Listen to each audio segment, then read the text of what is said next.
అసభ్యకరంగా వేధించిన కేసులో నిందితుల్ని కఠినంగా శిక్షించాలని భారీ ప్రదర్శనలు జరిగాయి. ఈ అకృత్యానికి పాల్పడిన వారిలో ఇప్పటివరకు 7గురిని అరెస్ట్ చేశారు. మరోవైపు ఈ వ్యవహారం స్థానిక న్యూస్ ఛానల్ మెడకు చుట్టుకుంటోంది. ఈ వార్తను కవర్ చేసిన రిపోర్టర్ తన ఉద్యోగానికి రాజీనామా చేయాల్సి వచ్చింది. అస్సాంలో యువతిపై అత్యాచార కాండ అనూహ్య మలుపులు తిరుగుతోంది. ఈ మొత్తం వ్యవహారం చిత్రీకరించిన రిపోర్టర్ ప్రోద్బలం వల్లే యువకులు రెచ్చిపోయారని ఆర్టీఐ కార్యకర్త ఆరోపించారు. దీంతో ఈ వార్తను ప్రసారం చేసిన న్యూస్ ఛానల్ ని నిషేధించాలని డిమాండ్లు పెరిగాయి.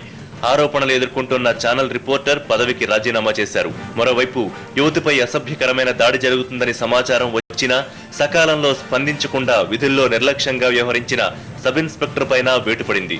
ఈ ఘటనకు సంబంధించి ఇప్పటివరకు 7గురిని అరెస్ట్ చేశారు. మిగిలిన వారి కోసం తీవ్ర స్థాయిలో గాలింపు కొనసాగుతోంది.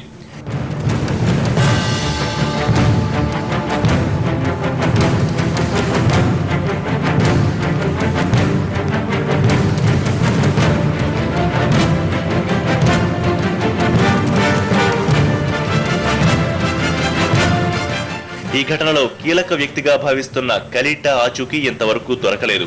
ఇతడు ఒరిస్సాలో తలదాచుకున్నట్లు అస్సాం పోలీసులు భావిస్తున్నారు. దొరకని వారి గురించి వివరాలు చెబితే ₹1,00,000 బహుమతిస్తామని ప్రకటించారు.